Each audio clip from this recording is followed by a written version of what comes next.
આજે આપણે શક્કરિયાની પેટીસ અને ચેવડો બનાવીશું.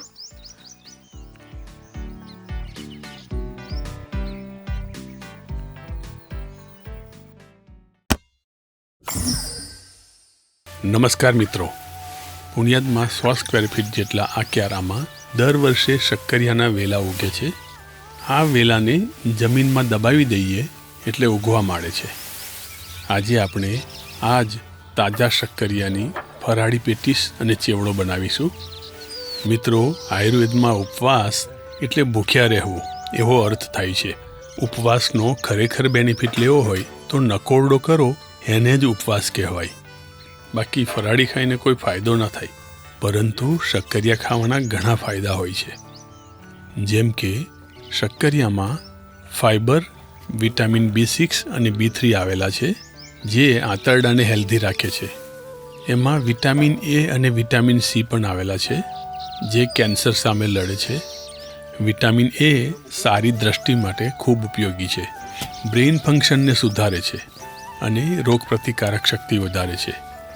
આ સિઝનમાં જ્યાં સુધી શક્કરિયા મળે ત્યાં સુધી ભાત ઘઉં બંધ કરીને કાં તો ઓછા કરીને એક ટાઈમ 100-150 ગ્રામ શક્કરિયા ખાવા જોઈએ. મિત્રો, 2-3 મહિને એકાદ વાર 20 કલાકનો નિર્જળા ઉપવાસ કરશો તો તમારા શરીરના કેન્સરના સેલ, જે દરેકના શરીરમાં હોય જ છે, એ મરવાનું ચાલુ થઈ જશે. તમારી પાચન ક્રિયાને આરામ મળશે તો એ સુધરશે અને તમારું મનોબળ ખૂબ જ વધશે.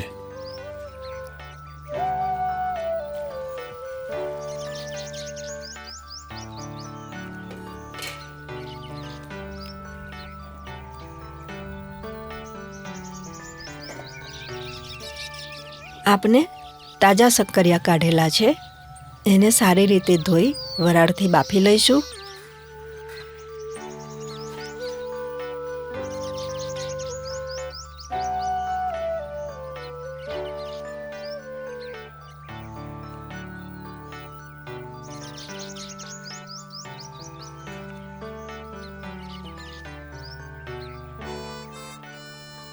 શક્કરિયા બફાઈ ગયા છે. હવે આપણે વાડીએ જઈશું અને ત્યાં શક્કરિયાની પેટીસ અને ચેવડો બનાવીશું.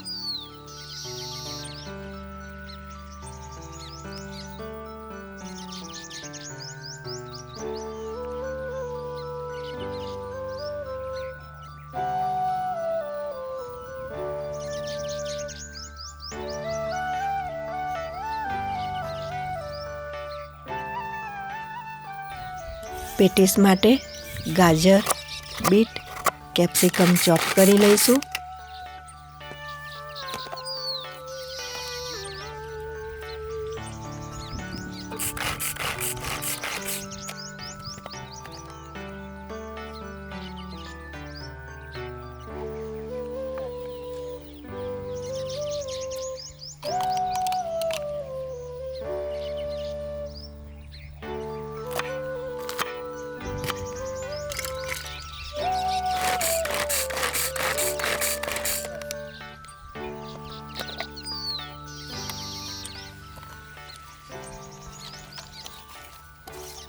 બાફેલા શક્કરિયાની છાલ કાઢી ગ્રેટ કરી લઈશું.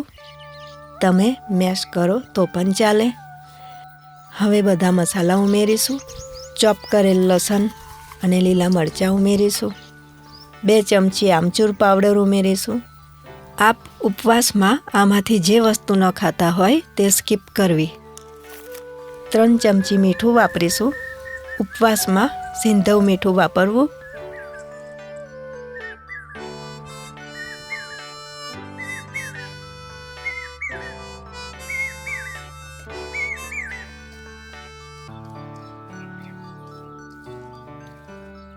બધા મસાલા મિક્સ કરી લઈશું. 1 કિલો બાફેલા શક્કરિયાનો માવો ઉમેરી મિક્સ કરીશું.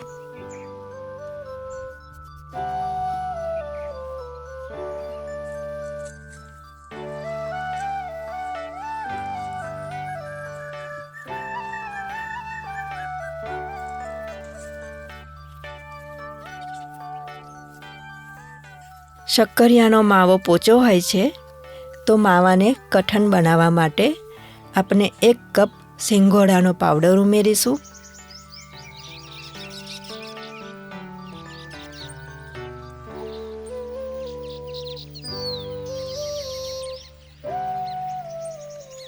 આપણે ટીકી બનાવી લઈશું અને આ રીતે સિંગોડાના લોટવાળી કરી લઈશું.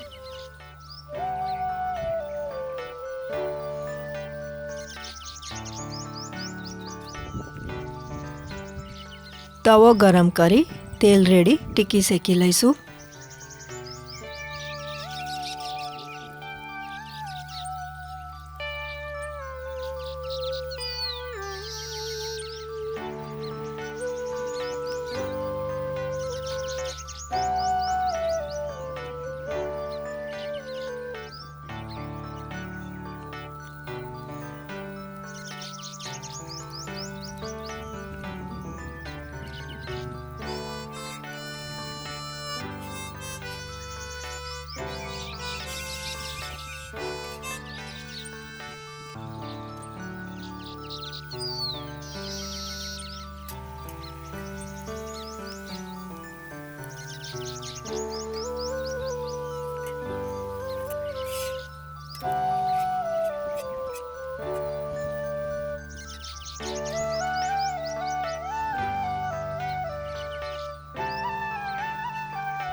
હવે આપણે ડીશ તૈયાર કરીશું. સૌથી પહેલાં ટીકી મૂકી ઉપર ખજૂર આમલીની ચટણી, લીલી ચટણી. આપ ઉપવાસમાં આમાંથી જે વસ્તુ ન ખાતા હોય તે સ્કીપ કરવી. લાલ ચટણી. આ ત્રણેય ચટણીઓ બનાવવાની રીત આ લિંક ઉપર ક્લિક કરશો. ઉપવાસ ના હોય તો તમે સેવ પણ ઉમેરી શકો છો, દાડમના દાણા, બાફેલી મકાઈના દાણા અને કટિંગ કરેલી લીલી દ્રાક્ષ ઉમેરી ગાર્નિશ કરીશું. આ ટીકી તમે એકલી પણ ખાઈ શકો છો. હવે આપણે શક્કરિયાનો ચેવડો બનાવીશું.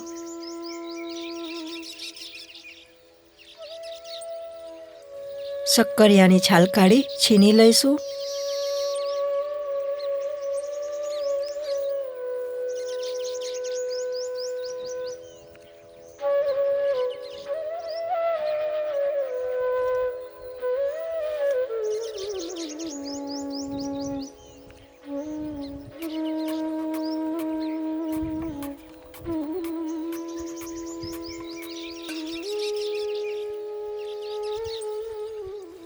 છીન અને ચિપ્સ 5 મિનિટ માટે જલમાં ડુબાડી રાખીશું.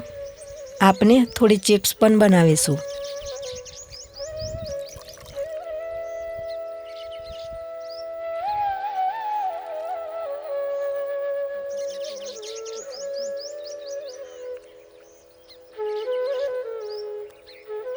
પછી કોટનના કપડા ઉપર ફેલાવી 5 મિનિટ માટે કોરું પાડી લઈશું.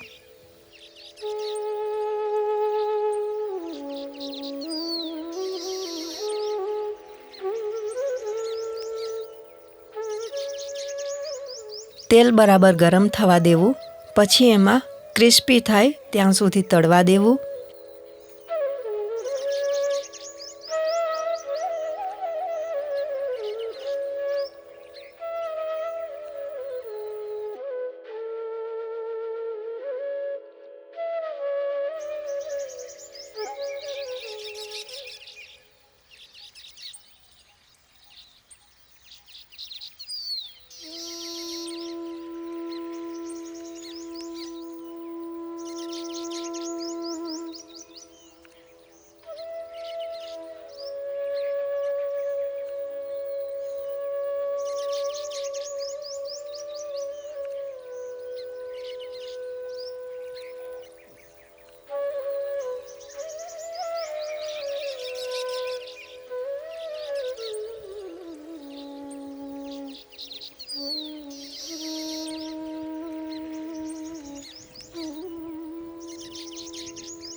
એક મુઠ્ઠી સિંગદાણા તળી લઈશું.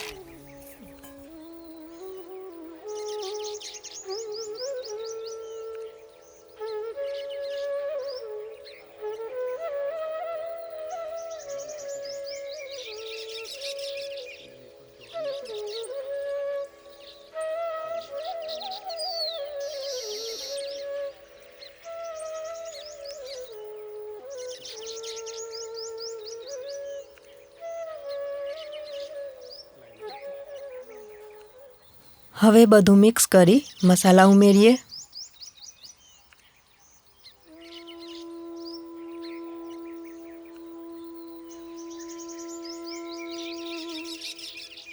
સિંધવ મીઠું, મરી પાવડર,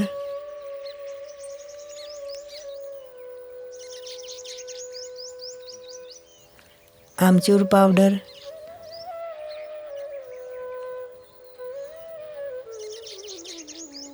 દળેલી ખાંડ,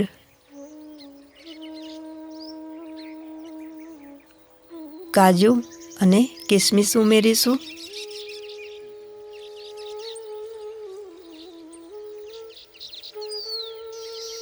તમે એમાં લાલ મરચું પણ વાપરી શકો છો.